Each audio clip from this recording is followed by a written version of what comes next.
इधर छत्तीसगढ़ के दुर्ग में स्वतंत्रता दिवस का महापर्व देशभक्ति और उत्साह के साथ मनाया गया। स्वतंत्रता दिवस के अवसर पर उप मुख्यमंत्री अरुण साव ने ध्वजारोहण किया और प्रदेशवासियों को स्वतंत्रता के पर्व की शुभकामनाएं दी। इस दौरान उन्होंने कहा कि इस बार का स्वतंत्रता दिवस देश और छत्तीसगढ़ के लिए एक नए सवेरे का संदेश लेकर आया है। उप मुख्यमंत्री अरुण साव ने नक्सलवाद के खिलाफ मिली सफलता को बड़ी उपलब्धि बताते हुए कहा कि देश अब नक्सलवाद से मुक्त हो चुका है। उन्होंने कहा कि बस्तर के उन इलाकों में भी आज तिरंगा शान से लहरा रहा है जहां कभी राष्ट्र ध्वज फहराना चुनौती माना जाता था। उनके अनुसार बदला हुआ बस्तर अब नए भारत और नए छत्तीसगढ़ की तस्वीर पेश कर रहा है। अरुण साहब ने कहा कि सरकार का लक्ष्य छत्तीसगढ़ को विकास की नई ऊंचाइयों तक ले जाना है। प्रधानमंत्री नरेंद्र मोदी के विकसित भारत के संकल्प के साथ छत्तीसगढ़ भी तेजी से आगे बढ़ेगा। उन्होंने भरोसा जताया कि विकसित भारत के साथ विकसित छत्तीसगढ़ का सपना भी साकार होगा। ध्वजारोहण समारोह के दौरान देशभक्ति का माहौल देखने को मिला और पूरे परिसर में राष्ट्रीय एकता और विकास का संदेश गूंजता रहा।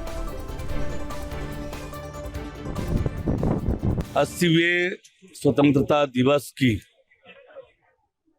मैं सभी को बहुत बधाई और शुभकामनाएं देता हूं। यह स्वतंत्रता दिवस छत्तीसगढ़ और भारत के लिए एक नया संदेश लेकर आया है।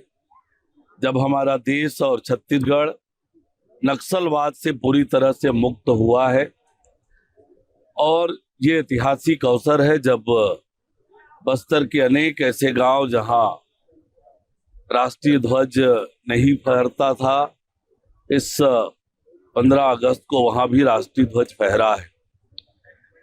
यह स्वतंत्रता दिवस विकसित छत्तीसगढ़ के निर्माण का, विकसित भारत के निर्माण का यह संकल्प का अवसर है और निश्चित रूप से जिस तरीके से प्रधानमंत्री माननीय नरेंद्र मोदी जी के नेतृत्व में देश आगे बढ़ रहा है, विकसित भारत का संकल्प पूरा होगा, विकसित छत्तीसगढ़ का संकल्प पूरा होगा। मैं एक बार फिर सभी लोगों को स्वतंत्रता दिवस की बहुत बधाई और शुभकामनाएं देता हूं।